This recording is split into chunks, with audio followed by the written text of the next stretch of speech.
bene, siamo al trofeo dell'assoluto. Avete capito come funzionava oggi?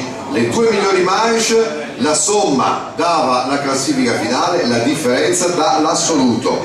E vi dico che per 8 centesimi è terzo Gianfranco Ferronato, per 4 centesimi di differenza è secondo Egidio Sutto, con 3 centesimi di differenza la vittoria è di...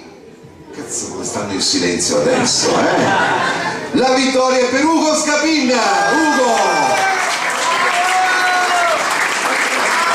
Complimenti a Ugo, che ha fatto 4:19:36 in seconda manche, 4:19:33 in terza manche. La differenza di soli 3 centesimi ha premiato colui il quale ha tenuto sempre giù il gas.